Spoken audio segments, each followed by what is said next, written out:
Hello friends. आज हम लोग इंडियन एविडेंस एक्ट 1872 का पूरा लेक्चर सीरीज है वो रिकॉर्ड करने जा रहे हैं। देखिए, इंडियन एविडेंस एक्ट ये इम्पोर्टेंट एक्ट है।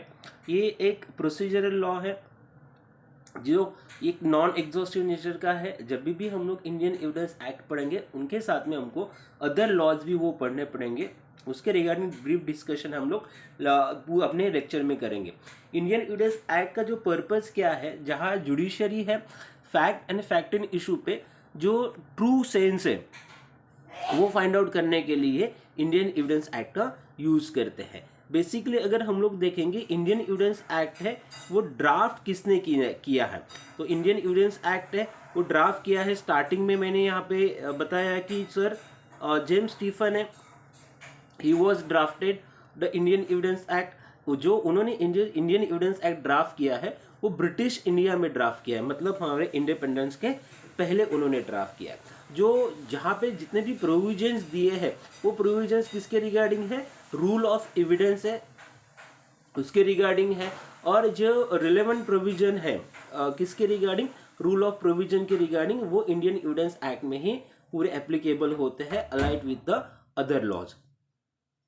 यहाँ पे बेसिक सा थिंग्स है जो इंडियन एविडेंस एक्ट में दिया है, जहाँ पे कुछ पॉइंट्स आपको दिख रहे रहेंगे कि भाई who was drafted Indian evidence act, तो सर जेम्स स्टीफन है, उन्होंने ड्राफ्ट किया है। इसकी एप्लीकेबिलिटी है होल इंडिया, पूरे इंडिया के लिए ये इंडियन एविडेंस एक्ट ये एप्लीकेबल होता है। उसके बाद में इंडियन एविडेंस एक्ट ये नॉन एग्जॉस्टिव नेचर का लॉ है। इंडियन एविडेंस एक्ट ये नॉन एग्जॉस्टिव नेचर का लॉ क्यों है, बिकॉज ये लॉ इनकम्प्लीट है ऐसे भी नहीं बोल सकते।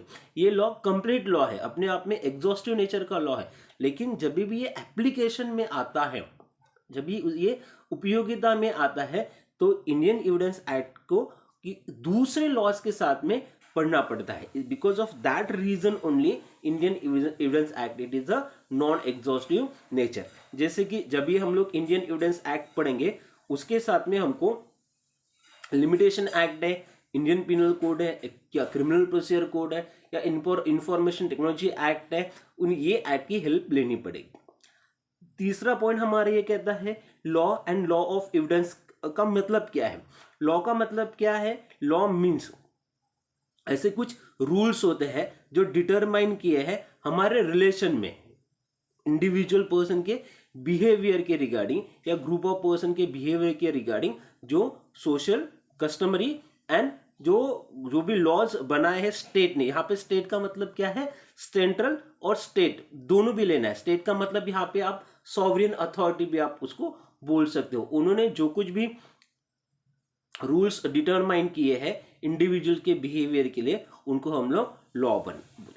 दूसरा आ जाता है लॉ ऑफ एविडेंस का मतलब क्या है, जो लैटिन मैक्सिम इंडिकेट करता है लेक्स फोरी। इसका मतलब ये होता है कि जितने भी रूल्स एंड रेगुलेशन है जो कोर्ट ने गवर्न किए हैं, जब भी ये कोर्ट में गवर्न होते हैं, तो यहाँ पे विटनेसेस की कॉम्पिटेंसी और नॉन कॉम्पिटेंसी या इनकॉम्पिटेंसी वो देखते नहीं है। वो क्या देखते हैं, ट्रू सेंस देखते हैं। इसके रिगार्डिंग जो कुछ भी फैक्ट्स फाइंडिंग करनी है वो कहाँ पे होगा, हमारे इंडियन एविडेंस एक्ट में ही होता है। तो उसको हम लोग क्या बोलेंगे, लॉ ऑफ एविडेंस बोलेंगे, जो कि कोर्ट में एप्लीकेबल होता है। Whether the certain facts required to prove by writing or not, whether certain evidence prove in certain facts or not, ये सब कुछ कौन डिटरमाइन करेगा, ये सब कुछ कोर्ट है वो डिटरमाइन करेगा।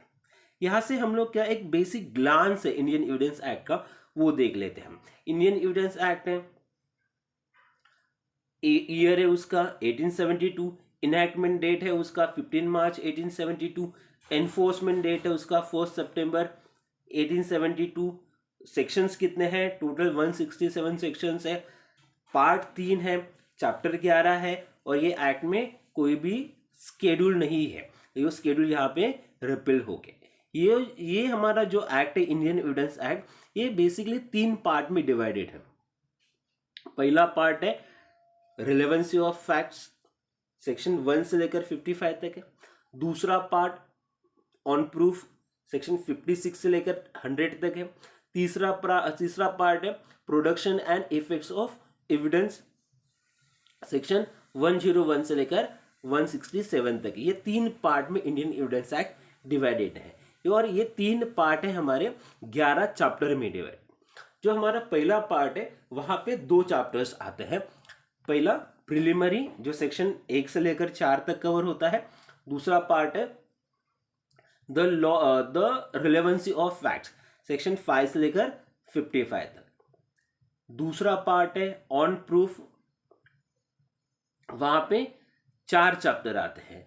ऑन प्रूफ में जैसे कि चैप्टर 3 में दिया है facts which need not to be prove, 56 and 56, 57, 58। उसके बाद में ओरल एविडेंस सेक्शन 59 260 चैप्टर 5 में दिया है। Documentary evidence section 61 to 90A तक चैप्टर 6 में दिया है। The exclusion of oral by documentary evidence section 91 से 100 तक, ये पार्ट 2 में कवर होता है। उसके बाद में आ जाता है पार्ट 3। पार्ट 3 है production and effects of witness, chapter 7 burden of proof section 101 से 114A तक। एस्टॉपेल का प्रिंसिपल है सेक्शन 115 से लेकर 117। विटनेसेस 118 से लेकर 134 चैप्टर 10 में दिया है। एग्जामिनेशन ऑफ विटनेसेस सेक्शन 135 से लेकर 166 तक। और लास्ट चैप्टर है improper admission and rejection of evidence, एक ही सेक्शन है 167। ये है हमारा ग्लांस इंडियन एविडेंस एक्ट का। जो हमारा इंडियन एविडेंस एक्ट है वहाँ के बेसिक 3 प्रिंसिपल हैं। हम एक बार 3 प्रिंसिपल्स रीड कर लेते हैं। पहला प्रिंसिपल क्या है, जब भी हम लोग कोर्ट में एविडेंसेस प्रोड्यूस करते हैं तो कौन से एविडेंसेस कोर्ट में प्रोड्यूस करने चाहिए या कैसे एविडेंसेस कोर्ट में प्रोड्यूस किए वाले कोर्ट एडमिट करेगा, ये 3 प्रिंसिपल्स हमको बताते हैं। पहला ये है evidence must be confined to the matter in issue. Evidences है किसके रिगार्डिंग रहने चाहिए, मैटर इन इशू के रिगार्डिंग ही एविडेंसेस रहने चाहिए। सेकंड पार्ट बोलता है hearsay evidence must not be admitted, कोई भी हियरसे एविडेंस है वो एडमिसेबल नहीं होगा। और पार्ट 3 है या तीसरा प्रिंसिपल है the best evidence must be given in all cases. जो बेस्ट एविडेंस है हम लोग सभी सर्कमस्टेंसेस में वो दे सकते हैं। देखो ये तीनों के तीनों प्रिंसिपल है, ये तीनों प्रिंसिपल में एक एक्सेप्शंस आपको देखने के लिए मिलेंगे। ओके, जैसे कि सेकंड है हियर से एविडेंस है मस्ट नॉट बी एडमिसेबल, जो एडमिसेबल नहीं है हियर से एविडेंस, लेकिन उसका एक्सेप्शन क्या हो सकता है, हो सकता है डाइंग डिक्लेरेशन हो सकता है प्लेयर एलएबी हो या एडमिशन है, कन्फेशन है। ऐसे आपको एक्सेप्शंस देखने के लिए मिलेंगे जो हम लोग लेटर ऑन डिस्कस करेंगे, हमारे नेक्स्ट लेक्चर में वो डिस्कस करेंगे। लेकिन आप क्या करना, कोई भी जुडिशियल प्रोसीडिंग होती है या कोई भी प्रोसीडिंग जज के सामने जब भी आती है तो वहाँ पे ये 3 प्रिंसिपल है वो एप्लीकेबल होते हैं। ओके, उसके बाद ठीक है, तो आशा करता हूँ मैंने जो अभी आपको बताया है वो आपको समझ में आ गया रहेगा। आगे मैं ये आपसे रिक्वेस्ट करूँगा कि मेरा चैनल को आप सब्सक्राइब कर ले और बेल आइकन को भी, बेल आइकॉन है वो भी आप प्रेस कर देना कि जो भी मैं वीडियोस बनाऊँ वो वीडियोस हमेशा उसका नोटिफिकेशन आपको मिलता रहे। Thank you.